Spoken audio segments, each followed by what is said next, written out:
Okay. Hi, Kimberly. I think I put the audio on, so hopefully I won't talk for too long before I realize that I didn't put it on. I got your question about the stages of language development observation sheet. So, and I'm looking at yours here. Looks like kind of on the right track, but I'll help you a little bit more. If you see that, let's start with each of these are typical stages of language development um, in relation to oral language production. Okay, so these are the kind of the categories that ESL teachers are looking at to kind of document how the student's coming along and how much they produce. Okay, because remember during the silent period, there's a lot of there may be reception. Okay, I don't understand Chinese, so somebody could talk to me in Chinese all day long, and I'm not going to have any kind of reception. I'm not going to be in the silent period of language learning. See what I mean? But if I were to study Chinese, I would typically start to get some understand. Maybe for a few months, I would start to understand, but I might not be producing. So I'd have higher receptive level and a lower production level. So I'd be in the silent period. And then I'd go through this early production, speech emergence, etc. So these particular names of stages, these are the most common ones, but as you can see from the Lightbound Spada book, they don't always have that. I'm going to turn on the light. Hold on. Okay. So what you'll do for this particular activity is, and I should preface it, this would be a better activity if you actually had students in front of you and you could look at one student. But I just want you to get some practice looking at students' oral production through a language lens. Okay, that's really the big goal of this. Not looking for you to be a linguist, but I do want you to answer these with some specificity. Easy for me to say.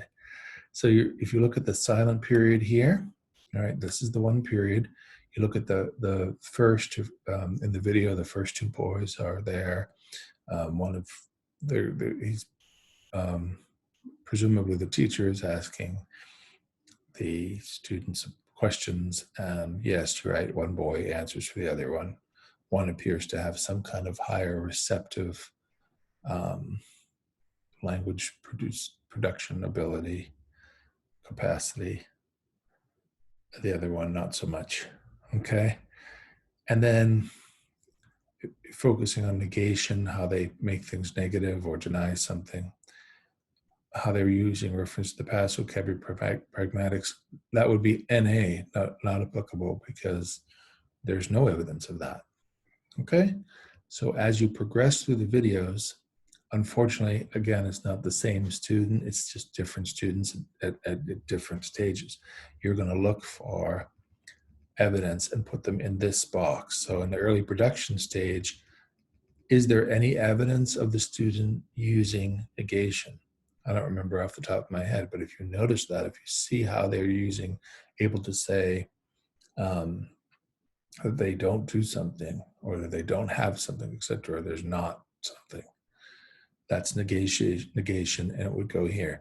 There may be no evidence of that. If you don't see it, just put NA. And I'm not trying to be picky here. So I'm not asking you to be a detective and find evidence all over the place.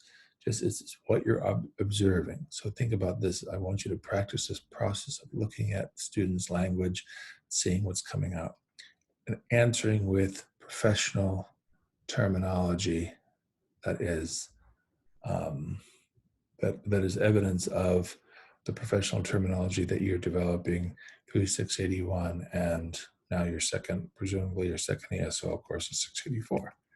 Okay, so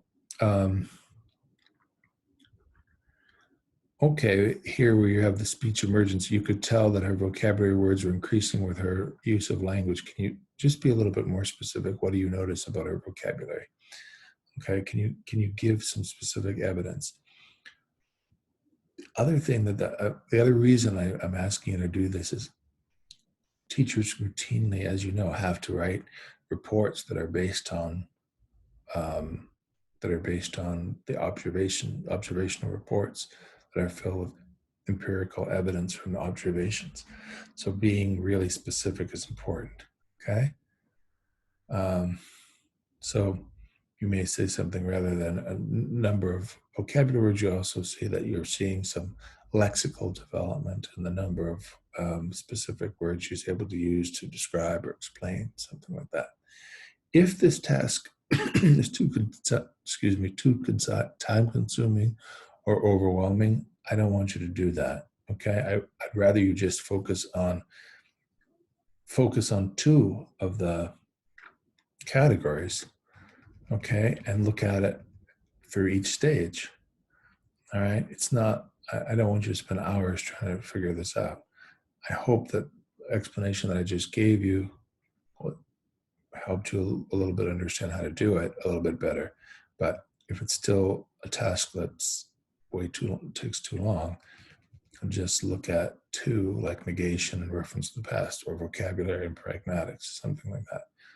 Or negation and pragmatics, whichever one of these four categories and stages.